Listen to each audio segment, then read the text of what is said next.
Selamünaleyküm arkadaşlar. Bu videoda bugün Logitech G300S efsanevi optik mouse'un incelemesini yapacağız. Daha doğrusu 5 yıllık kullanıcı deneyimimi size aktaracağım. Şimdi videonun detaylarına geçelim.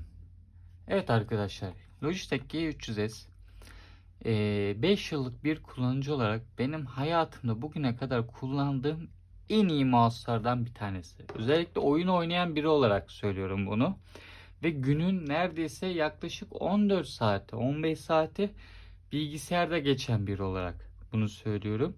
Neden bugüne kadar kullandığım en iyi mouse'ları? Onların detaylarına geleceğim. Ve bu mouse'u kullanan diğer kullanıcılar da aynı şeyi söylüyor. Ama bu mouse'la ilgili G300S ile ilgili kötü bir durum var. Artık üretimi olmadığı için artık son stoklarda bitmek üzere. Yani aradığınız zaman belki bir iki böyle alternatif sitelerde stok olduğunu görebiliyorsunuz ve fiyatının çok yüksek olduğunu da görebilirsiniz. Ben bu mouse'u ilk aldığım zaman e, Ocak aylarıydı. 2021 yılında ilk mouse almıştım G300S'i. O günden bugüne kadar üşenmedim. Baktım hepsine siparişlerim kısmından alışveriş yaptığım siteden. Toplam 8 tane mouse almışım. Neden 8 tane? Onu da açıklayayım. Benim eşim de onun da bilgisayarı var. O da bu mouse'u kullanıyor ve vazgeçemiyor. Şimdi neden vazgeçemediğimizin detaylarına geleceğim. 8 yıl içerisinde neden pardon özür dilerim 5 yıl içerisinde neden 8 tane mouse aldığıma gelirsek de ortalama kullanım ömrümüz bizim 1 yıl oldu. Onun da detaylarına geleceğiz. Şimdi gelelim mouse'un güzelliklerine. Bu mouse'un en güzel yanı hafif olması. Yani hafif derken çok öyle bir hafif değil ama normal oyun oynayan kullanıcılar için oldukça tercih edilebilecek bir konfora sahip. 110 gram toplam kablosuyla birlikte bir ağırlığı mevcut ve kablosunun uzunluğu ise 2 metre. Yani benim masa işte yukarıda, kasam altta veya uzakta mouse'un kablosunun uzunluğu oldukça işinize yarıyor. Yani o konuda bir sıkıntı yaşamıyorsunuz. Kalitesini falan söylemiyorum bile, zaten Logitech. Şimdi bu mouse'un diğer özelliklerinden bir tanesi toplam üzerinde 9 tane tuşun olması. İşte normal sağ sol klikler. Ortada topumuz var. G1, G2, G3, G4, G6'ya kadar şeyimiz var. Alternatif makro tuşlarımız var. Bunlara Türkçe'de makro diyebiliriz. Genelde oyuncular kısa yol alternatif atıyorum, mesela Valorant'ta bazı skill'leri işte klavyeden basmak yerine mouse'daki makro tuşuna atayıp oradan kullanabiliyoruz. Veya işte MMORPG şeyde mesela Night Online, Rise Online gibi oyunlarda işte makro kullanılması gereken yerde program üzerinden yaptığınız makroyu çok rahat şekilde atayıp aynı şekilde yapmasını sağlayabiliyorsunuz. O konuda büyük avantaj ve diğer avantajlardan bir tanesi benim için özellikle bu 5 yıllık tecrübe. Neden bu mouse'tan kopamadığım ise tuşlarının, makro tuşlarının hemen üzerinde olması. Şimdi alternatif markalara falan baktığımız zaman bu şekilde hiçbir mouse ben bugüne kadar görmedim. Hala da göremedim. Varsa satın alacağım. Bu mouse tuşlarının, yani makro tuşların üzerinde olması, hemen sağ ve sol kliğin yanında olması, hemen parmağınızla birlikte hafif bir hareketle tuşlara basmanız için büyük bir avantaj sağlıyor. Genelde diğer mouse'larda şu elinizin baş parmağınızın kenarlarında olur vesaire. Diğer makro şeyleri, tuş yerleri, tasarımları. Ben bir kullanıcı olarak onları sevmiyorum. Elim çarpıyor vesaire. Ama burada olduğu zaman çok rahat şekilde şöyle basmayla gibi çok rahat oyun içerisindeki akışımı sağlayabiliyorum. Şimdi bununla birlikte üretimi artık bitti bu mouse'un. Ve son stoklar artık böyle alternatif birkaç sitede var. Ben aldığım zaman bu mouse o zaman 189 liraya aldıydım. Ve diğer mouse'lara baktığımız zaman fiyat yani aslında oldukça orta seviyedeydi ve alınabilecek en iyi mouse'lar arasında diyebilirim, gaming mouse kısmında, kategorisinde.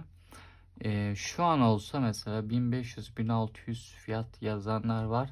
Hatta eBay sitesinde fiyat geçmiş grafiğinde 4000 liralara kadar çıktığını da görebiliyorum.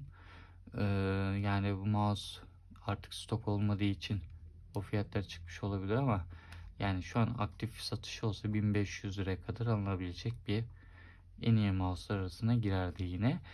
Bu mouse'un 9 tuşuyla birlikte 2500 dpi'ye kadar desteklemesi ve Logitech Soft ve Logitech Hub programında makrolarınızı, işte ışığınızı vesaire kontrol edebiliyorsunuz. Dediğim gibi hafif olması, konforlu olması ve sol ve sağ elinizin temas ettiği ve tuttuğu kısımlarının güzel bir pedin olması ve bu pedler, yani bu mouse yaklaşık 1,5 yıllık çok hafif bir aşınması mevcut. Şöyle yakından gösterebilirim. Yani malzeme kalitesi olarak oldukça iyi. Mesela üzerindeki Logitech G simgesi burada silindiğini görebiliyorsunuz. Burada normalde bir ışık yanıyor. RGB. Onun da rengini ayarlayabiliyorsunuz. Onun dışında şimdi benim bir yıllık bir kullanım ömrümde günde 14 saat, 15 saat kullanımda en büyük yaşadığım sorun şu: makro tuşlarının artık belli bir seviyeden sonra altındaki switch'in altındaki plastiğin artık aşınmasından dolayı etkisini kaybediyor. Yani temassızlık yapıyor. Bu aynı şekilde sağ ve sol klik için de geçerli. Mesela bazı oyunlarda işte LoL'de sağ klik kullanırsın veya sol klik kullanabileceğin oyunlar vardır veya diğer oyunlarda vesaire. Ne kadar aktif kullandığınızla alakalı. Onun dışında ben bunu mouse'u komple söktüm.